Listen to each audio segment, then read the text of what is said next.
Bonjour, c'est Vanda de Gameblog. Donc comme promis, je vais vous monter le PC de Kiflam, qui a organisé un PC-ton pour revendre à peu près tout ce qui lui appartenait, excepté sa femme, et se payer toutes ces belles pièces haut de gamme, voire très haut de gamme. Donc on va procéder étape par étape. Alors là, ça va vraiment être une vidéo pour les nuls, hein, pour ceux qui n'y comprennent rien au PC, qui ne savent pas le rôle exact d'un processeur, de la RAM, des cartes graphiques. Là-bas, vous voyez, il y en a deux. Ça va être un SLI, l'importance de l'alimentation. Enfin bref, faire le point un peu sur tout ce qui est important et ce qui ne l'est pas. Et puis surtout aussi, comme j'ai pu constater dans la plupart des vidéos de montage PC, on vous montre très rarement ce qu'il y a dans les boîtes. On vous dit voilà, ça c'est une carte mère, tu la mets au fond du boîtier, ça marche, hop hop hop. Donc non, là je vais vous faire un déballage, vous montrer un peu ce qu'il y a dans toutes les boîtes. Et voilà, histoire que vraiment les gros noobs qui n'y connaissent rien puissent avoir quelques repères.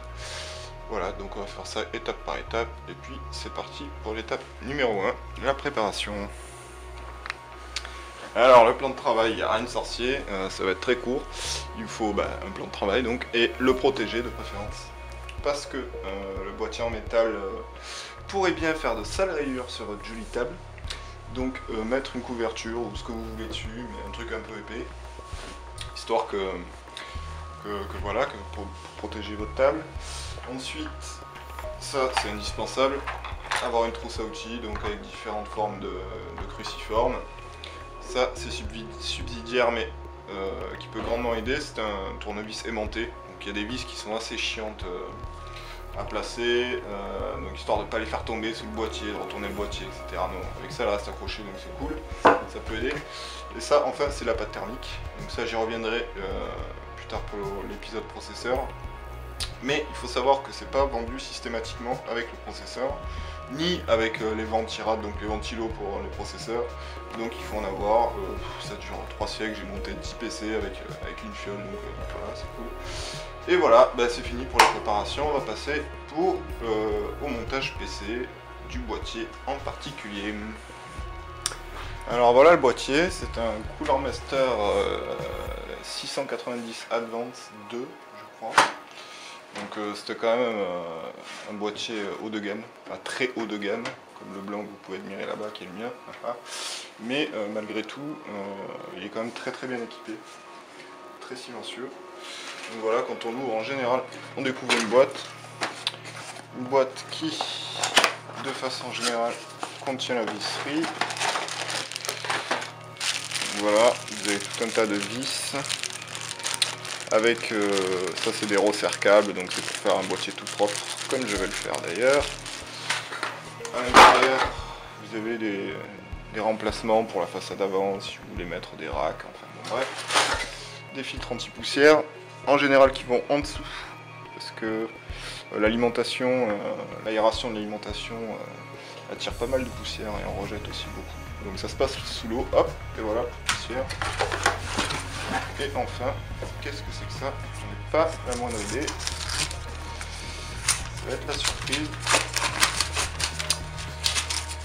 C'est... Eh bien écoutez, j'en ai aucune idée. On verra bien ça sur le tas, parce que chaque boîtier a ses spécificités, donc on verra. Donc voilà, ce boîtier, on a la possibilité de mettre 2 ventilateurs au-dessus. Celui-là, qu'on va dégager d'ailleurs pour mettre un Noctua. Qui sont une référence.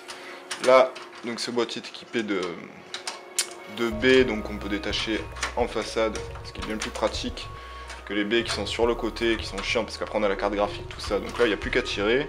Voilà, celui-là il supporte le SSD directement. Voilà, il y en a plein des baies. Vous en avez 3, 4, 5, 6 baies. Ici, pareil, un système de loquet pour vos lecteurs CD.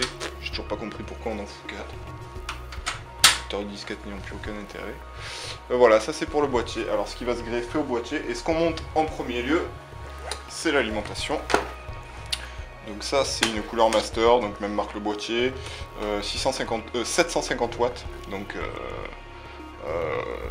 on va dire largement au-dessus de ce qui est nécessaire en théorie et même en pratique pour faire tourner un tel PC, puisque un tel PC, il faut quoi? Pour être à l'aise, overclocker avec un SLI, faut plutôt tabler sur les 500-550 watts quoi. Et encore, quand on regarde les benchmarks, on s'aperçoit qu'on est à l'aise. Donc à l'intérieur, qu'est-ce qu'on trouve? Bon, les stickers, le manuel. Là, ben voilà, ici on a le bestiau. Hop, voilà, vous voyez quand même, c'est quand même assez imposant. Avec toute une ribambelle de fils, de câbles, qu'on va cacher derrière le boîtier, puisque ce boîtier a une fonction qui est très intéressante, que tous les boîtiers n'ont pas, bon, il faut mettre le prix, c'est qu'en fait, vous pouvez faire passer les câbles derrière la plaque. Ici, il y a un espace d'environ 2 cm derrière la plaque où on pose la carte mère, et en fait, vous allez cacher tous vos câbles derrière, ce qui fait que l'aération sera optimisée au sein du boîtier, puisqu'il n'y aura pas de câble pour gêner tout le flux d'air qui sera nécessaire. Donc on va monter ça tout de suite. Alors pour la ligne, c'est pas compliqué. Vous avez le dessous de la ligne qui va recracher tout l'air chaud, qui va s'évacuer par le dessous du boîtier. Donc vous voyez, il y a une petite élévation pour que l'air ait la place de s'évacuer. Là c'est simple, à l'arrière vous avez la ligne, vous avez simplement à le poser ainsi. Hop. Avec toute la masse de câbles qu'il y a. Il y a des détrompeurs, voilà. Là la lime est presque coincée. Hop, voilà. Là elle est en place. Ensuite, il n'y a plus qu'à la visser. Vraiment rien de compliqué.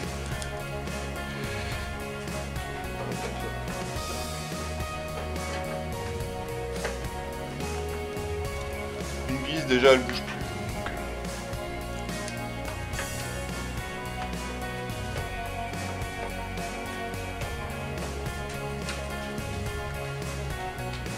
Et voilà.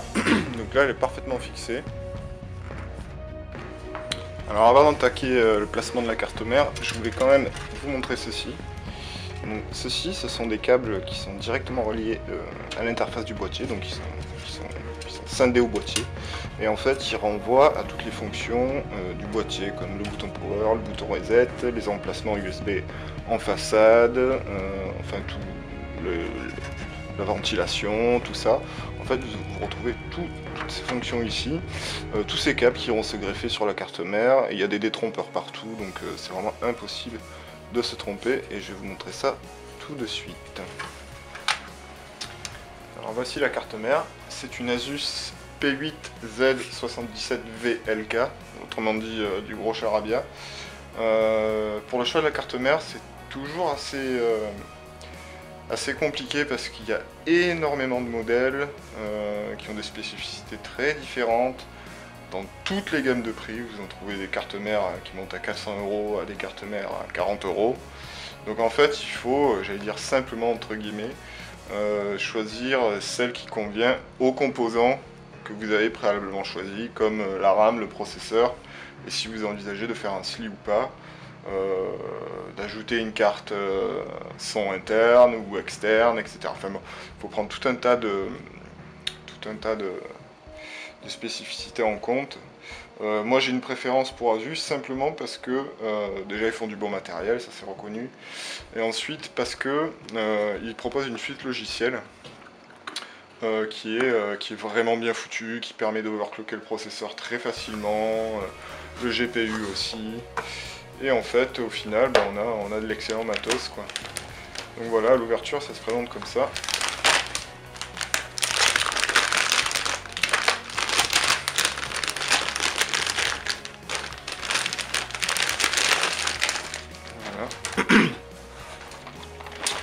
Donc, petit tour du propriétaire. Ici, donc on a l'emplacement où mettre les barrettes de RAM. Là, donc là c'est là où on met le cœur du PC, c'est-à-dire le processeur. Ça, je reviendrai après pour le montage du processeur. Ici, les deux cartes graphiques à cet endroit-là. Donc si vous en avez qu'une, ça peut servir à mettre des cartes son, cartes d'acquisition vidéo, enfin bon, vous avez la place pour mettre un peu ce que vous voulez. Et là vous avez donc ce qui va ressortir à l'arrière du boîtier, c'est-à-dire le son, Ethernet, 4 prises USB, Bon, ça c'est complètement, ça sert plus maintenant, ça sert des prises HDMI, parce qu'en fait, le processeur qu'on va greffer dessus contient aussi un processeur vidéo, qu'on n'utilisera pas, mais si jamais les cartes vidéo crament, le processeur graphique, le processeur tout simplement, aura la capacité de générer une image en branchant le câble HDMI directement sur la carte mère et non pas sur les branchements HDMI des cartes graphiques. Voilà, puis la sortie optique et la souris, le clavier. Voilà, ça c'est à peu près tout ce qu'il y a à dire hein, sur une carte mère. De toute façon, c'est pas forcément super intéressant. Vous verrez tous les pins ici que vous voyez, ça. C'est là où on va brancher tous les câbles du boîtier, ça c'est les câbles USB, etc. Mais à chaque fois, alors je sais pas si ça se verra bien à la caméra, mais vous verrez que les pins n'ont pas exactement le même emplacement. Là par exemple, il en manque un en haut à droite, ici il en manque un en bas à droite. Là c'est pareil, vous avez des détrompeurs à cet endroit-là. Donc en fait, vous ne pouvez pas vous tromper quand vous branchez quoi que ce soit, vous ne pouvez pas vous tromper. Donc voilà, je vais faire ça sous vos yeux, mais vous verrez que si vous le montez tout seul, ça sera pas bien compliqué. Là, c'est les connecteurs SATA pour disque dur sur le côté, c'est très bien. Enfin voilà. Et puis, dans le bundle, qu'est-ce qu'on va trouver? Bon, la notice, forcément. Ça, c'est ce qu'on mettra à l'arrière du boîtier. Donc c'est ce qui viendra se greffer ici, ou comme ça, non, comme ça, voilà, à l'arrière du boîtier, juste pour faire les choses un peu plus proprement. Et sinon, là on a le poncelis, donc ça c'est pour relier les deux cartes graphiques, je vous montrerai ça plus tard. Et ensuite, quelques câbles, donc deux câbles SATA, voilà. Seulement deux. Des fois vous en avez beaucoup plus, mais bon c'est pareil, hein. Si vous investissez dans une carte mère à 400 €, vous allez avoir une tripotée de câbles qui ne serviront pas forcément à grand chose d'ailleurs. Enfin voilà, et puis la notice, alors pilote des drivers, mais maintenant ça n'a plus aucun intérêt puisque de toute façon Windows 7 comme 8 vous trouve tout seul. Et alors là, est-ce qu'on a du français? Non, on n'a pas de français, ce qui est très courant. Mais voilà, tout est expliqué aussi, vous avez des schémas. Oui. Il faut vraiment être une brêle pour pas s'en sortir, quoi. Et enfin, dernier avantage de cette carte mère, c'est qu'elle a le BIOS UEFI. C'est-à-dire que vous n'avez plus le vieux BIOS tout pourri, là aussi je vous montrerai plus tard. C'est plus un vieux BIOS où on navigue avec le clavier, où c'est super pas ergonomique. Non, là tout est, il y a une interface graphique qui est vraiment bien foutue et qui aide beaucoup à optimiser un petit peu son système, à faire les mises à jour de BIOS, tout ça. Enfin bon, je vous montrerai ça plus tard. Voilà, ça c'était pour le chapitre carte graphique. Avant de la monter dans le boîtier, il va falloir monter le ventirad, c'est-à-dire le gros processeur, le gros ventilateur du processeur. Et ça va être un petit peu... On a simplement à mettre le processeur, un petit peu de pâte thermique, à greffer le ventilateur qui est vendu avec dessus. Mais ici, en fait, on a opté pour un i5 3570K. Donc la série K, faut faire attention parce que vous pouvez prendre le même processeur mais qui ne sera pas de série K, a des facultés d'overclocking qui sont énormes. C'est-à-dire que celui-là il tourne à 3,2 GHz, on va le faire monter à 4,5, enfin entre 4,5 et 4,8, ce qui est colossal, quoi. C'est une augmentation de 30 à 35%. Donc voilà. Et pour l'overclocker, pour ceux qui ne connaissent pas le principe de l'overclock, c'est en fait injecter plus de courant, de surcharger en fait le processeur en courant, afin d'augmenter sa cadence, donc sa rapidité. Qui dit plus de courant dit plus de dégagement de chaleur, et comme il y a plus de dégagement de chaleur, le ventilateur d'origine ne suffit plus à dissiper suffisamment toute cette chaleur. Donc pour dissiper toute cette chaleur, il faut un ventilateur custom comme celui-là. Donc c'est un gros morceau, c'est un Noctua, c'est la référence absolue dans l'overclocking, dans le refroidissement de processeurs. Ça fait déjà 2 ans maintenant, enfin disons que c'est une marque hongroise je crois, qui est arrivée sur le marché il y a 4-5 ans et qui depuis s'est imposée, enfin a enfoncé tout le monde quoi, avec leur matériel, qui en plus n'est pas excessivement cher. Donc ça se présente comment? Ça se présente comme ça. Vous avez, voilà, ça, vous voyez, le processeur va venir ici en fait.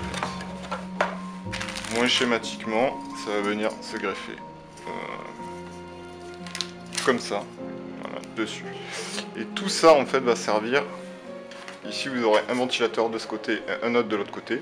Tout ça va servir à dissiper la chaleur indécente, hein, parce qu'avec le overclocking ça chauffe énormément, à dissiper toute cette chaleur. Mais l'avantage du Noctua, c'est qu'il le fait de manière quasi inaudible. C'est-à-dire que moi j'ai le même, hein, beaucoup de gens l'achètent, vous pouvez voir sur Amazon, rue du Commerce ou LDLC comme vous voulez. Limite on l'entend pas, quoi.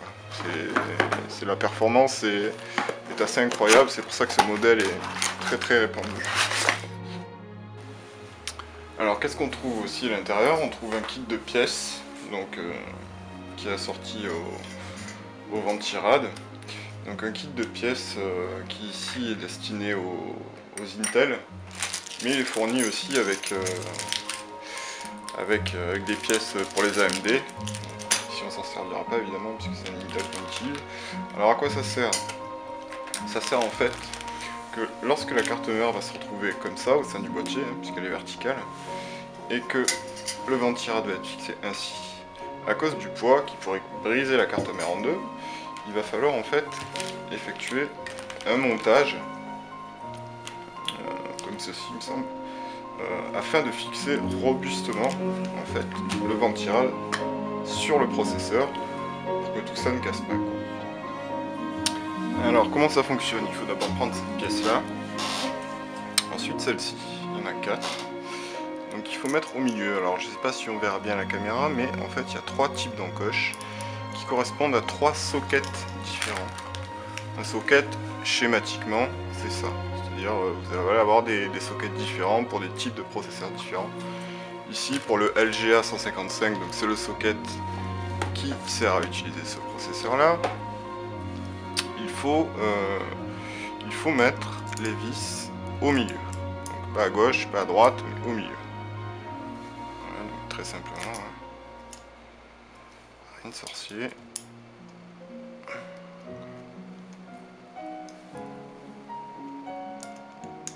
Voilà.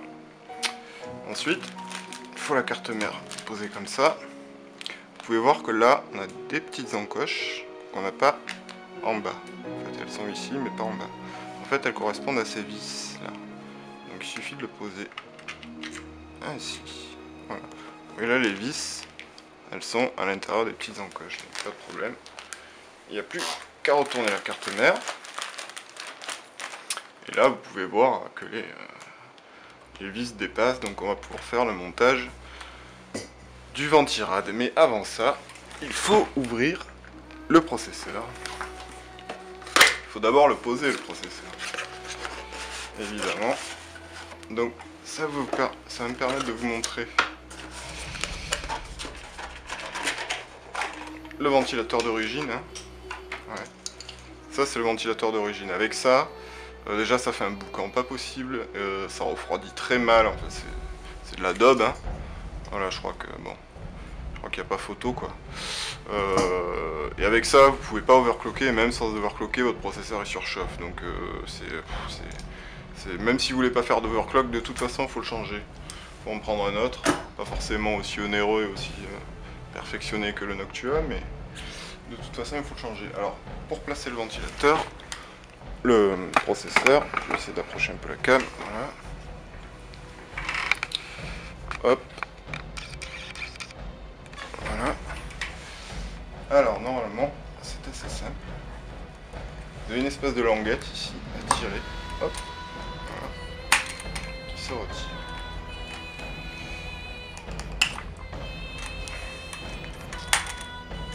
Vous voyez? Et là en fait vous avez l'emplacement du processeur. Donc là il faut surtout pas poser les doigts, enfin il faut éviter, on va dire. C'est vraiment une des parties les plus fragiles du PC, quoi. Et donc là, avec de fourni, vous avez le processeur. Je ne dirais pas comme ça, mais c'est un monstre. En ce moment, on voit les specs de la PS4 à titre de comparaison, même si on ne peut pas encore vraiment comparer. Ça c'est un quad-core, donc il va tourner à 4,6 ou 4,7 GHz. Le processeur de la PS4 c'est un 8 corps, donc il aura des capacités de multitasking supérieures, théoriquement 2 fois supérieures. Par contre sa cadence est à 1,6 GHz contre 4,6 GHz. Je ne sais pas si vous voyez la différence, mais quoi qu'il en soit, qu'il y ait 4 corps de plus ou de moins, théoriquement, en tout cas ce qu'on peut lire sur les sites, c'est qu'on n'arrivera pas à un processeur qui soit aussi performant que celui-là. Sur la prochaine gen, c'est râpé. Enfin bon. Alors là, j'aimerais bien vous montrer un peu mieux, parce que c'est important, même si j'enlève le ventileur derrière, c'est que ici, là, vous avez des petites encoches, vous voyez, à droite et à gauche. Ces petites encoches, elles correspondent aux petites encoches qu'on a à droite et à gauche du processeur. Ça fait que vous pouvez pas le mettre comme ça, vous pouvez pas le mettre comme ça, non. Vous êtes obligé de le poser dans le bon sens. Vous pouvez pas vous tromper encore une fois. Voilà. Là, il est posé, il n'y a plus rien à toucher. Hop. Alors, je relève ça. Pour refermer, c'est simple. Tout simplement. Et ensuite, voilà. Il faut un petit peu forcer, pas trop, mais ça se referme assez simplement. Il faut le faire fermement, voilà. Là, le processeur ne bougera plus. Donc ensuite, je remets. Alors, peut-être redézoomer. Hop là. Voilà.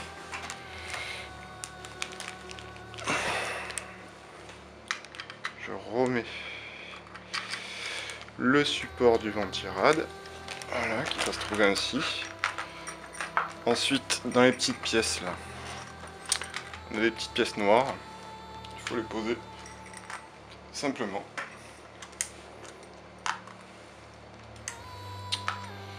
Simplement les poser, et ensuite il nous reste ça, c'est-à-dire 4 pièces et un support. Alors comment ça se passe? Je vais le découvrir avec vous parce que j'ai oublié. Oui, c'est vers l'intérieur, donc c'est comme ça. Que je dise pas de bêtises. Voilà. Toujours pareil, avec les encoches du milieu.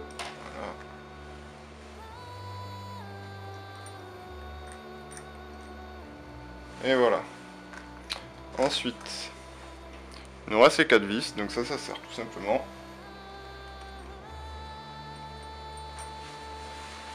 à visser. Et vraiment là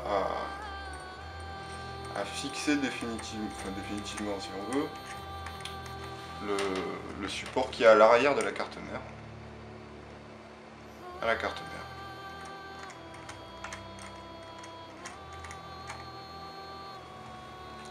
Donc là, je fais ça à la main, mais après je vais pas hésiter à mettre un coup de tournevis, hein, parce que le ventirad étant quand même assez lourd, il faut que ça tienne,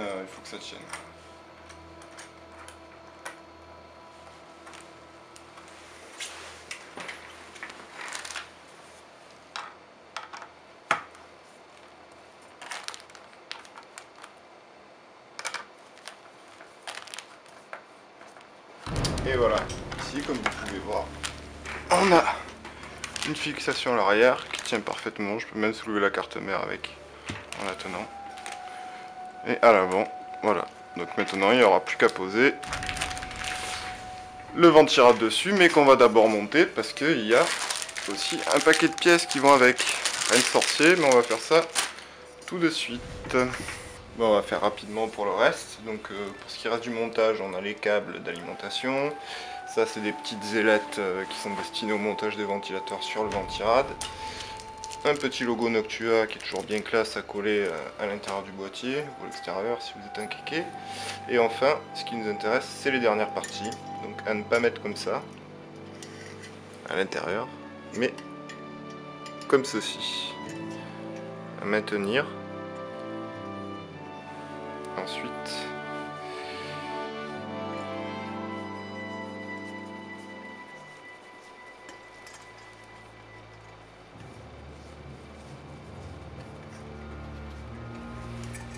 faire la même de l'autre côté.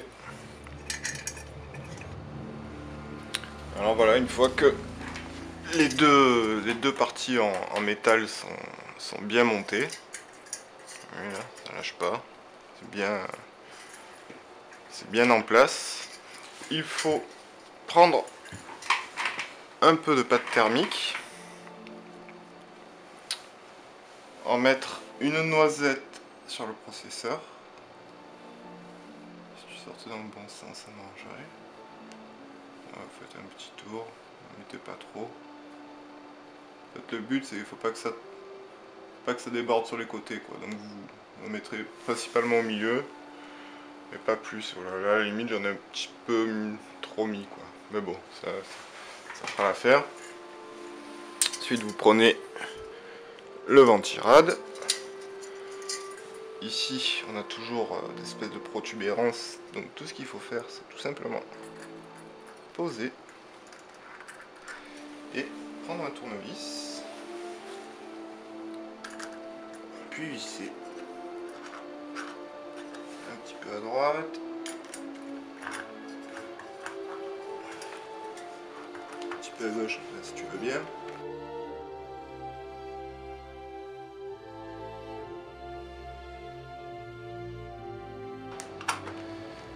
Et normalement maintenant, si tout va bien, hop,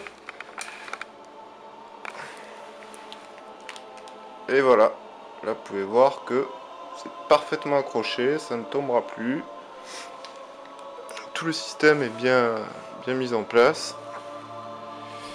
Il n'y a plus qu'à finir la mise en place des ventilos. Donc ça c'est des lamelles en caoutchouc qui servent en fait à stopper les vibrations qu'il va y avoir entre le ventilateur et le ventirad. Donc c'est pour éviter encore tout bruit parasite. C'est ce qui contribue donc à faire de ce noctua. Enfin, c'est un des éléments qui contribue à faire de ce noctua un des plus silencieux. Donc là voilà, il suffit simplement de le coller bien. Pareil de l'autre côté, bon je l'ai déjà fait de l'autre côté. Alors après les petits bouts, une fois que le montage est fini, vous pourrez les couper au ciseau si comme moi vous êtes un maniaco-dépressif. Voilà. Alors ici, ici il faut faire attention à quelque chose, une erreur que je vois beaucoup sur les forums. Les mecs ils montent pas les ventilateurs dans le bon sens. Alors, il faut que l'air en fait se dirige de ce côté, là ça va être l'arrière du boîtier, donc il faut que l'air passe par ici et qu'il soit expulsé à l'arrière. Alors je vois souvent sur les forums des mecs en fait qui construisent le truc, l'air en fait se concentre en fait, il y a un flux d'air qui part par là et un flux d'air qui part par là, non, en fait il faut monter celui-ci dans ce sens là, donc de préférence avec le câble là qui part vers le haut parce qu'après ce sera plus facile pour le cacher. Voilà. Tout ce qu'on fait c'est juste le clipser. Suffit. Pareil de l'autre côté. Alors du coup, comme je vous ai dit, de l'autre côté, ce n'est pas comme ça, c'est comme ça. Voilà. Soyons clairs.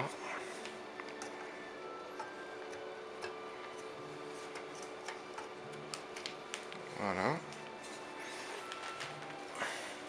Voilà. Ensuite, vous avez des petites barrettes en fer.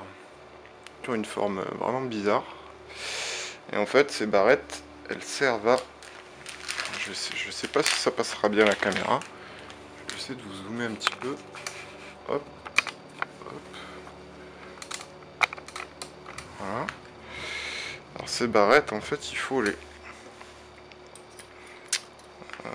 pas comme ça. C'est comme ça. Alors, attendez, je retrouve le bon sens. Voilà, c'est comme ça. Donc il faut les coincer ici. C'est un peu galère, hein. Et tirer la languette. Hop. Elle se coince.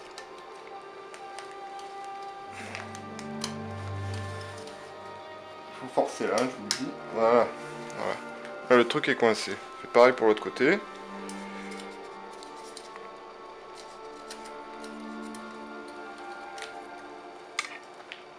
Parce que la languette est courbée, donc... Voilà.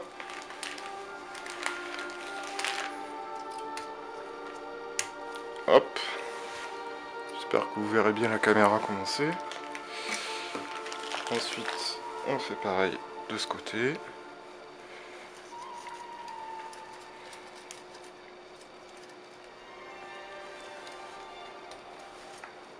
Donc là on se retrouve avec un ventirad parfaitement monté. Voilà, donc là vous voyez la gueule du ventilateur d'origine, il fait juste peine à voir. Bon, par contre ça prend beaucoup de place, hein, c'est sûr. Donc, voilà, dans le boîtier ça va ressembler à ça. Voilà.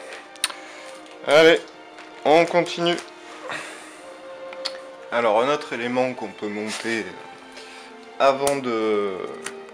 sur la carte mère avant de monter l'ensemble dans le boîtier, c'est la RAM. Donc la RAM on peut la mettre dès maintenant, c'est d'ailleurs beaucoup plus pratique, vous allez comprendre pourquoi. Donc alors qu'est-ce qu'on a? Ben, on n'a rien. Si, on a un petit autocollant G-Skill. Alors ça c'est 2 barrettes de 4 Go. Alors la RAM, il faut savoir que si vous n'y connaissez vraiment rien, que ça ne coûte rien, parce qu'il y a tout un débat en ce moment, toujours pareil avec les specs des prochaines consoles qui sont dévoilées, etc.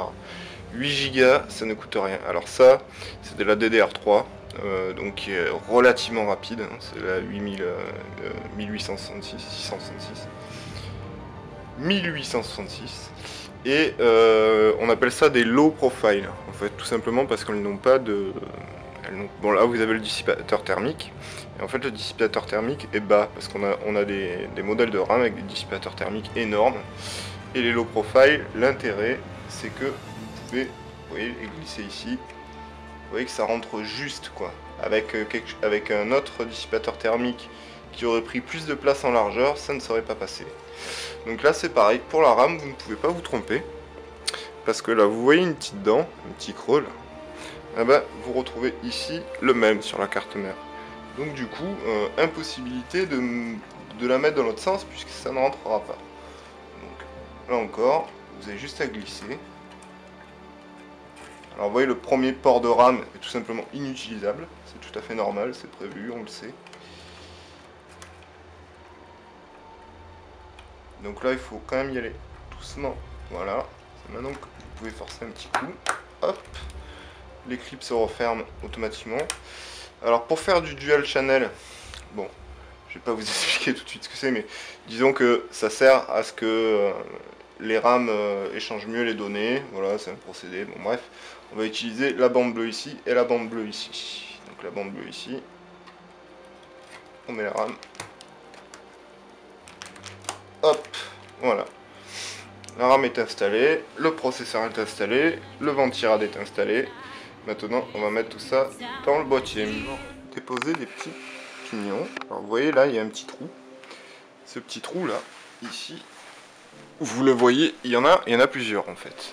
Donc à l'intérieur, il faut glisser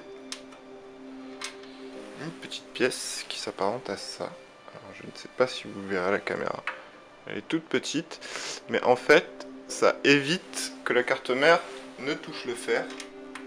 C'est-à-dire qu'elle soit en contact avec la masse. Et dans ce cas-là, c'est court-circuit garanti. D'ailleurs, il y a beaucoup de PC qui démarrent plus à cause de ça. Donc voilà, ce petit bitonio là, que je vais mettre de partout. Il y en a, je sais pas, une dizaine à mettre. Ça, c'est passage obligé, un peu chiant, mais bon. Avec. Voilà, donc là toutes les petites vis dorées pour éviter le contact de la carte mère avec le boîtier ont été mises. Maintenant il va falloir s'occuper de cette pièce là. Donc cette pièce là qui va se mettre ainsi. Voilà. Alors attention, j'en ai vu plusieurs se couper avec ça. Ouais, des bolosses partout, mais moi-même j'ai fini à l'hôpital. Hôpital de la main en m'ouvrant avec ça. Connement, mon premier PC il y a 15 ans, je crois que je l'ai monté. Je me suis ouvert le doigt, il y avait du sang partout, ouais, c'était très drôle. Ensuite, vous prenez votre carte mère, vous la déposez ici. Voilà.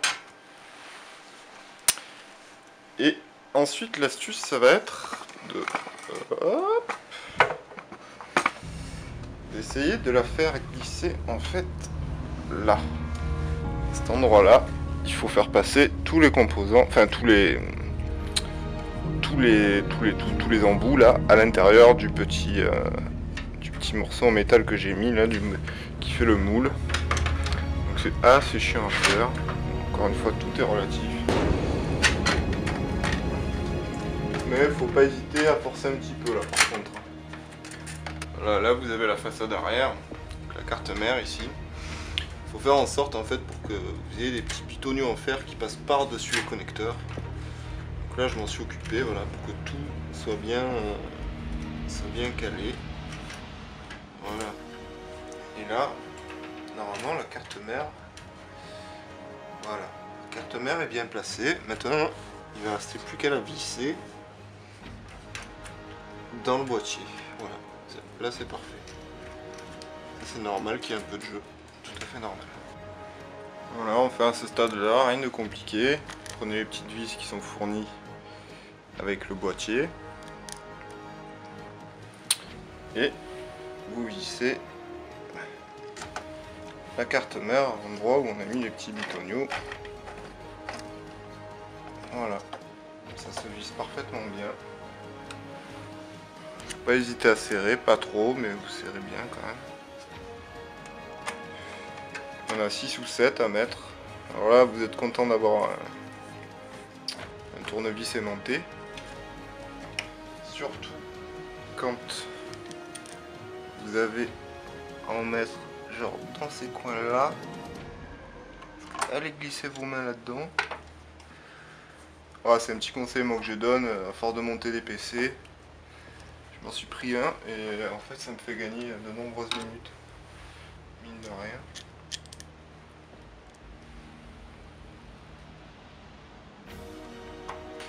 Et voilà, alors là, la carte mère est bien vissée au fond du boîtier. On a le processeur, la RAM, le ventirad. Et maintenant, va falloir se prendre la tête avec les câbles, les ventilateurs et tout ça. Alors là, j'ai déjà fait, veuillez m'en excuser, quelques branchements. Ce sont les branchements qui peuvent le plus intimider ceux qui n'y connaissent rien.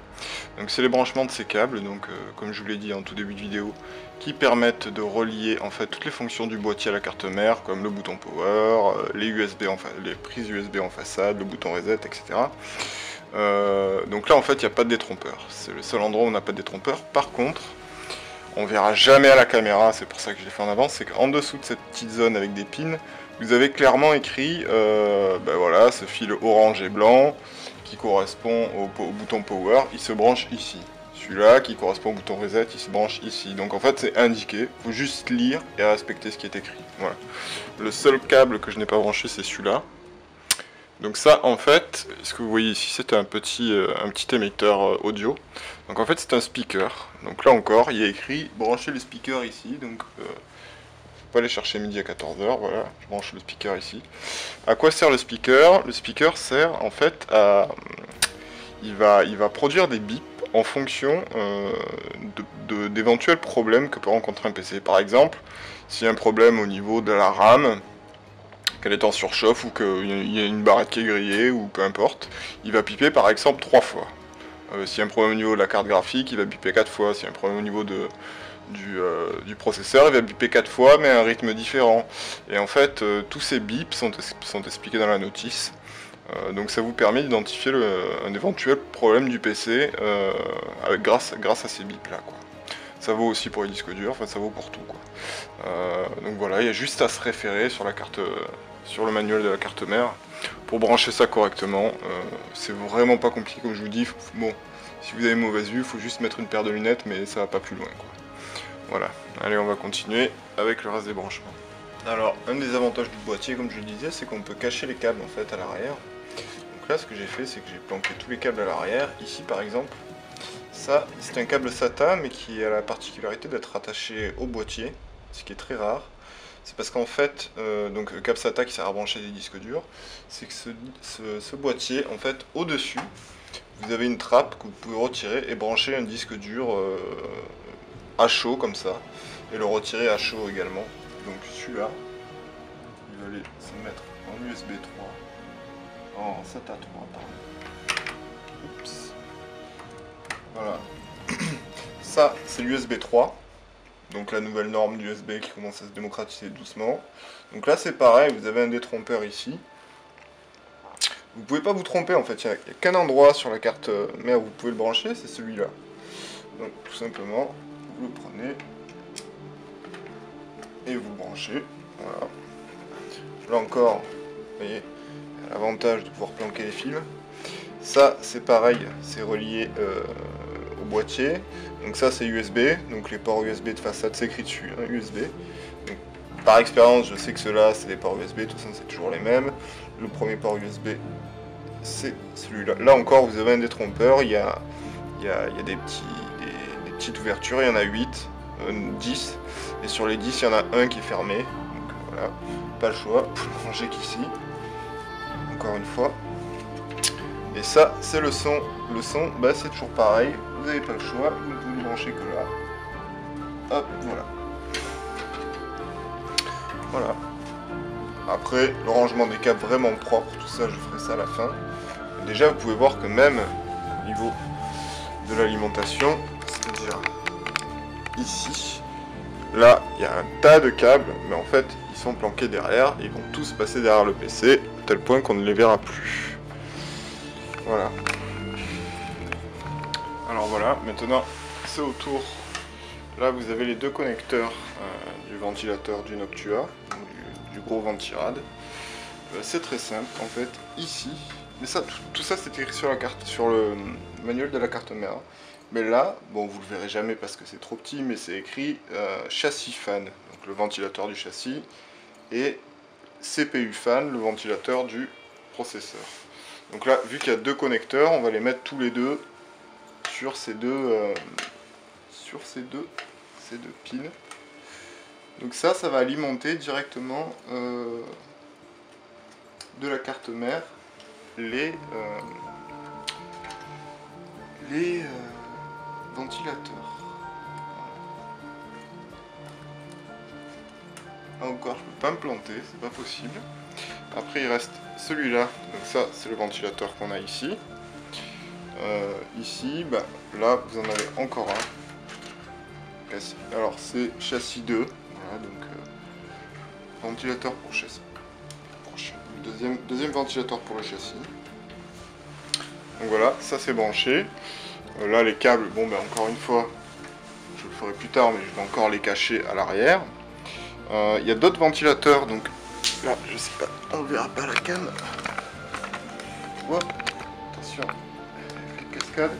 Donc on a un autre ventilateur qui est ici, mais qui va se brancher autrement à l'arrière, et encore un autre ventilateur qui est là, ici, à l'avant du boîtier, là, ici, là. Et en fait, ces ventilateurs, on va les brancher comment? Hop, demi-tour à 360 degrés.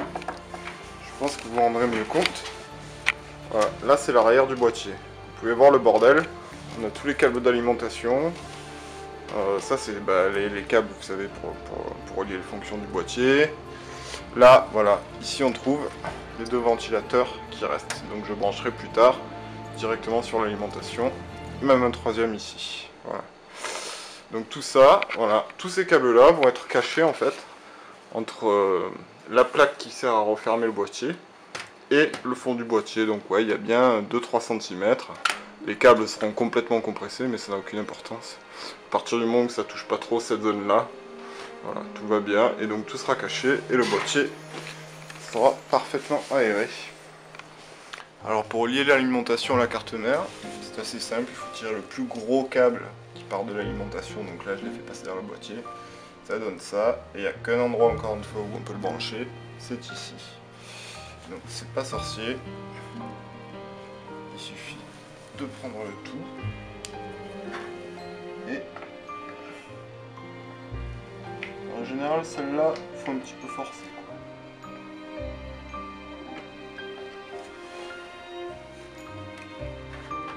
Et voilà. Voilà.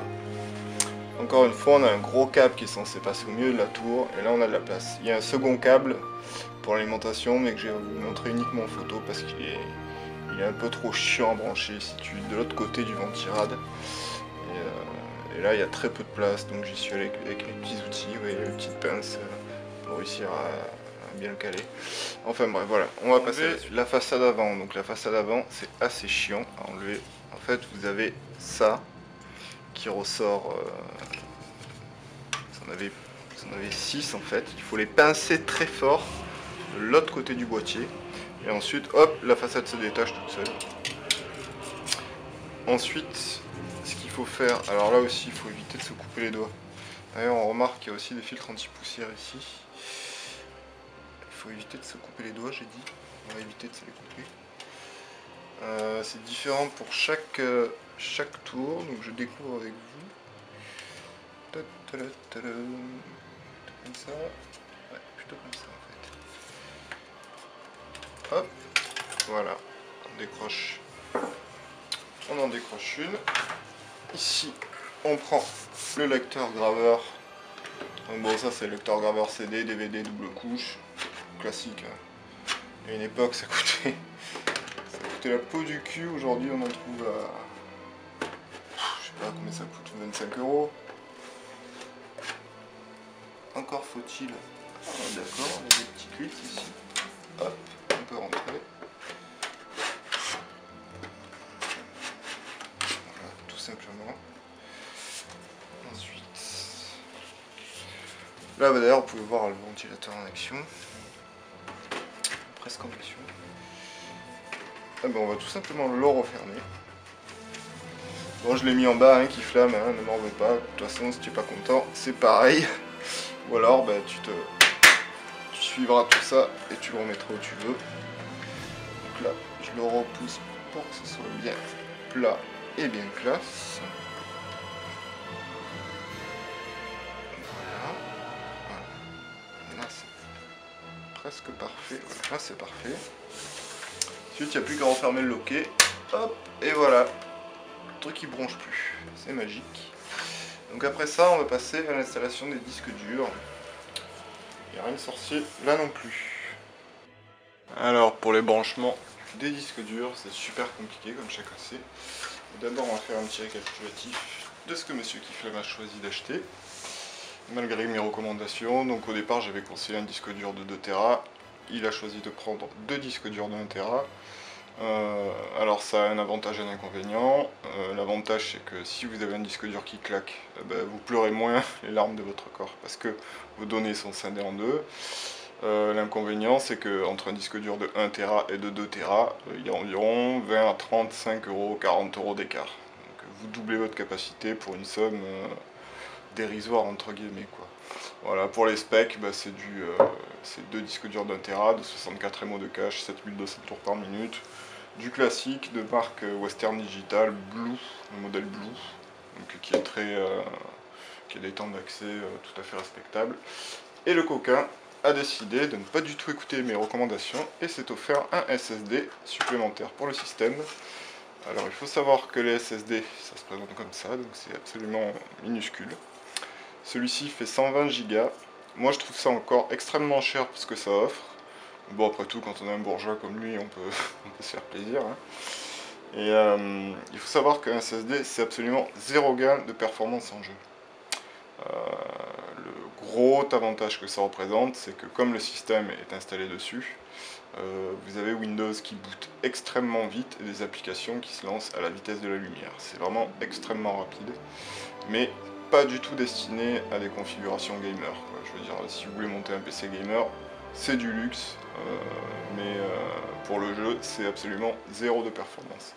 Donc pour l'installer, soit vous avez, comme Kiflam, un boîtier qui offre déjà une baie susceptible de recevoir un SSD. C'est très simple, voilà, ça se met comme ça. Vous pouvez mettre un petit coup de vis si ça vous chante.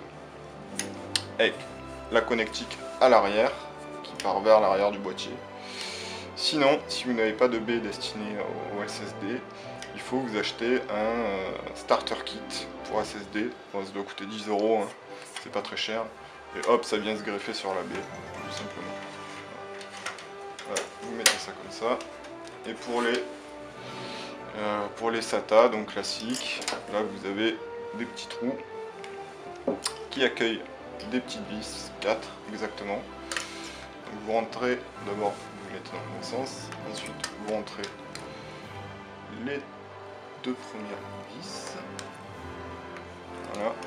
Ensuite, il ne faut pas hésiter à tordre un petit peu le plastique pour faire entrer les 2 suivantes à peu près correctement. Voilà, là c'est bien.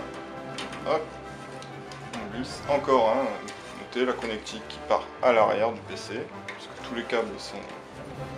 L'objectif c'est de cacher tous les câbles. Et de 3, donc exactement le même principe. Encore une fois, rien de sorcier. Ah oui, alors évidemment 2 Tera, parce que chacun sait que tous les PCI sont des pirates, hein, si on croit le discours de certains journalistes sur certains sites, n'est-ce pas? Pendant que d'autres s'évertuent à offrir des jeux sur leur blog. Allez savoir, peut-être qu'il y a un message caché là-dedans. Faudrait y réfléchir 5 minutes. Non, tous les PCistes ne sont pas des pirates. Évidemment, n'est-ce pas? C'est pas parce qu'on peut avoir des jeux gratuits qu'on les prend gratuitement. Puis après tout, on aime tous le jeu vidéo. Donc à partir du moment où on aime le jeu vidéo, on achète, point. Voilà, disque dur installé.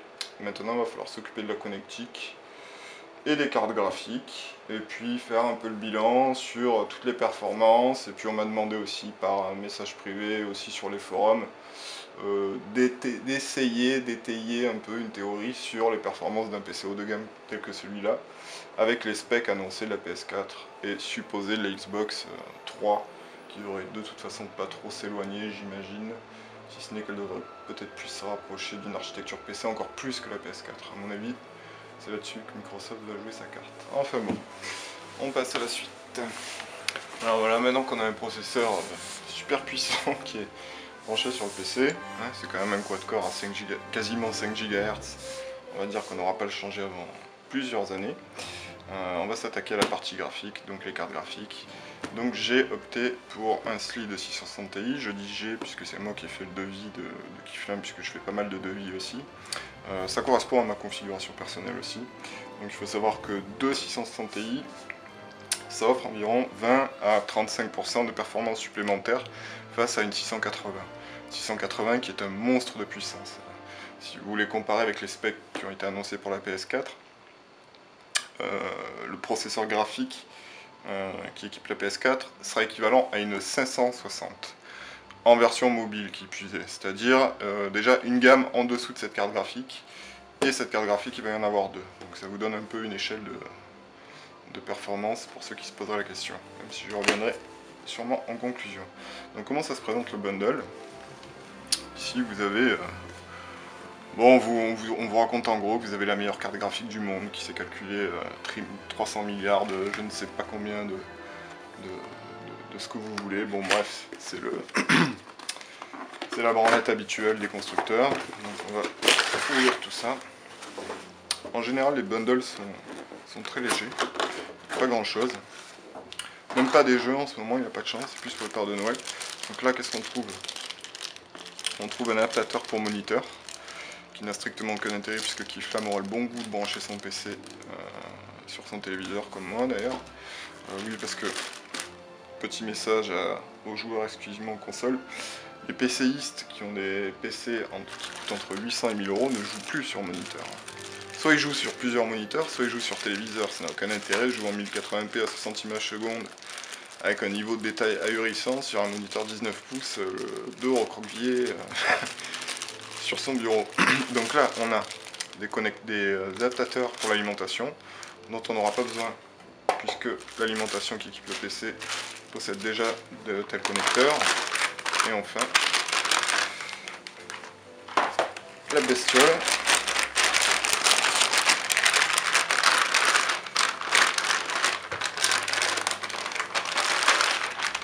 Voilà. Alors voilà, première chose qui saute aux yeux, le système de refroidissement. Il faut savoir rapidement, parce que c'est quand même important, mais il faut que je le précise, que les constructeurs comme ATI et Nvidia proposent des systèmes de refroidissement qu'on appelle de référence ou générique. Système de refroidissement sont calamiteux, ils font un boucan pas possible, ils refroidissent très mal. C'est pour cela que MSI, comme Asus, comme Gigabyte, comme tous les autres constructeurs proposent des systèmes de ventilation et de refroidissement custom, qu'on dit custom, qui sont beaucoup plus performants. En l'occurrence, celui-là, il est baptisé Twin Frother. C'est la 4e édition de ce Twin Frother, qui est réputée comme excellente. Je le sais moi-même, puisque je vous l'ai dit, j'ai les mêmes cartes graphiques, donc c'est très silencieux et très performant. Voilà, qu'est-ce qu'on peut dire sur une carte graphique? Très schématiquement, hein, les gros PCistes qui traînent par là, ne me sautez pas la gorge, c'est pour les nuls là vraiment. La carte graphique est composée de 2 éléments fondamentaux, même s'il y en a des milliers évidemment. On va dire qu'il y a 2 éléments fondamentaux. Le premier et le plus important, et de loin bien avant la mémoire graphique, c'est le processeur graphique, puisqu'une carte graphique est aussi équipée d'un processeur qui est chargé de calculer toutes les données visuelles. C'est la vélocité de ce processeur graphique qui va faire de votre PC un monstre ou pas. Et en complément de ce processeur graphique, il y a la mémoire vidéo. Donc ces cartes sont équipées de 2 Go de GDDR5. 2 Go qui est un standard actuellement. Il n'y a pas besoin de monter au-delà, ça suffit largement à faire tourner des jeux comme Crysis 3 en 1080p à 60 images par seconde. Et si personnellement je n'aime pas Crysis, je peux vous dire que le 3 il envoie quelque chose de sérieux. Visuellement en fait c'est le plus beau jeu que j'ai jamais vu, hein, tout simplement. Il y a trop d'effets à l'écran, enfin sur PC c'est la folie furieuse. Bon bref, voilà, on va passer au branchement. Donc là à l'arrière vous pouvez voir des connectiques. Donc ça c'est pour les moniteurs dont on ne se sert plus. On va retirer simplement celui-là avec le port HDMI. Allez, on passe au branchement, vous allez voir, c'est pas sorcier. Alors pour le branchement, très simple.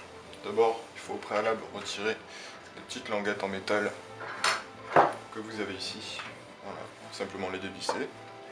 Ensuite, vous avez 2 baies, donc la blanche ici et la bleue plus haut, je pense là qui sera cachée à la caméra à cause du vent tirable. Vous prenez votre carte graphique dans ce sens, donc ici vers l'arrière du boîtier. Et simplement, normalement ça rentre tout seul.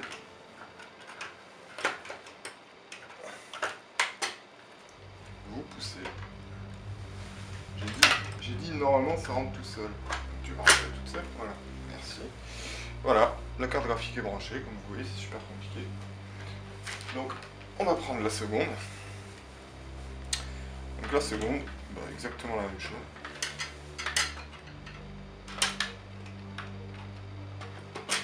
Hop, voilà, vous entendez bien le clips, ils sont bien clipsés. Pour les brancher, c'est très simple. Ça vient de la ligne qui est en bas.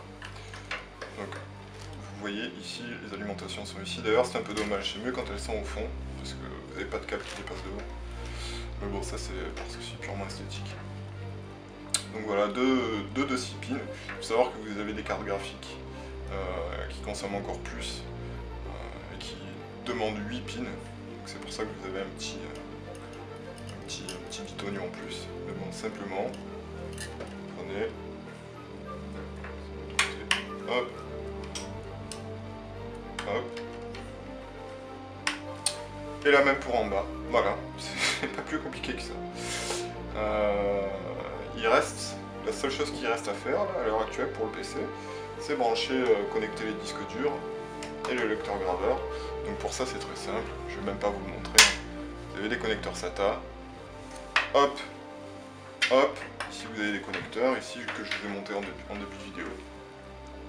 Tout simplement, vous connectez ça, un câble d'alimentation, parce qu'à l'arrière vous avez tout un tas de câbles d'alimentation, et puis voilà, c'est rien de plus compliqué en fait. Voilà. Donc là je vais terminer les branchements, je vais faire un joli petit boîtier, et puis on va faire la conclusion un peu sur les performances de ce système là.